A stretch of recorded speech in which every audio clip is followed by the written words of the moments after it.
They're receiving intelligence that a van known to be used by a wanted man is heading towards them at Spaghetti Junction. This vehicle had a report on it that the driver, a male, was possibly wanted in connection to a criminal offence. So myself and Andy was waiting up for the vehicle, and lo and behold, it came past us. PC's Collins and Singh Nijjar are making their way to intercept it. We're just joining alongside it. Yeah, couldn't have been better time. Because they believe a wanted man is behind the wheel, they're going to stop it quickly before it can head off the motorway. The last thing they want is another dangerous pursuit through the city centre. We'll go for a stop as soon as possible. It is indicating lane 1 now. Fortunately, the van is pulling over. It's not the usual behaviour of a man on the run. But the reason why it's stopping soon becomes clear.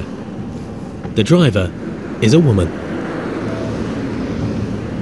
But PC Singh Nijjar has spotted another problem. As soon as I went to speak to the driver, I could see that a small child was unstrapped in the passenger side. One of the things that was going through my mind is this child in a minute is going to open this driver's side door and run into the live lane. So I wasn't happy. Where are your kids? Are they all sat in the front, are they? All... No, there's one kid in the front and there's 2 in the back. Right, is there seats in the back or not? Yes, there is. Oh, is it one of those with special seats? Yes. Okay. I was just saying, I hope they're not rattling around in the back.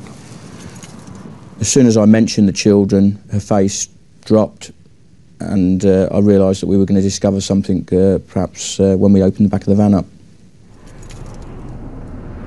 At the front of the van, PC Singh Nijjar has discovered something very disturbing. Basically, there's a little baby in the back of there. She's obviously running around as well, and I don't want her to open the door and go into the live carriageway. More than 250 people are killed on the hard shoulder each year. Even though the children in the van are unsecured, the cops know the best course of action is to move them off the motorway as safely as possible. We were very close to our own operating centre, so it was easier for us to travel down the hard shoulder, us travelling behind the van with our lights on to alert members of the public. Once off the motorway, a thorough inspection of the van reveals just how dangerous a situation the mother has put her children in. At that point, I looked back at Andy and asked him to join me, because personally I've never seen nothing like that before in my police career.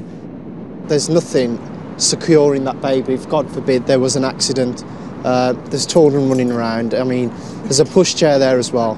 It's not even like fastened in properly. Even veteran cop PC Collins has not witnessed a scene like this before. I think the lady driver thought baby was safe because he was stuffed in amongst a load of bin bags. But Mum has her excuses ready. Did you take the straps off, Melly Man? Wait, did you take the straps off? The mother claimed that it was a child's fault. I don't personally believe there was any truth in that. Yeah, but, OK, you're going to strap him in there, but then what's going to hold that?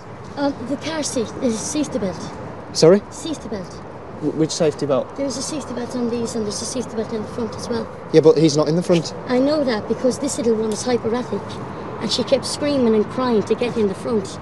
And this baby was in the back and she was strapped in. This way this one was in the back to look after her. God forbid you had an accident, yeah? I understand, but I thought, you know... The reason why they have to be tied into somewhere else on the car is if the worst happened and the vehicle overturned or something, if they're strapped in, they're going to stay in one place. If they're not strapped in, they're going to be like the inside of a washing machine. She's going to tumble round and round and round, bouncing off of everything, can't they? And all this stuff is also insecure, which is going to fall onto baby. Yes. Am I going to get in trouble because of it? Well, it's something we've got to speak to you about, but you're not in the worst trouble in the world, but what we're more concerned about is the safety of your little one. PC Singh Nijjar is still angry. I mean, that's just an accident waiting to happen. And as I said, God forbid anything did happen. What's the survival rate those kids are going to have? It's going to be nothing. It's really annoying, that is. And veteran cop PC Collins thinks this isn't the first time she's driven like this. As there's no doubt this has happened in the past. I imagine that's her normal method of carrying the child in the car. And to encourage her to strap them in safely, she'll be given a ticket. You will be receiving a fixed penalty, which does entail a £60 fine and 3 points on your driving licence.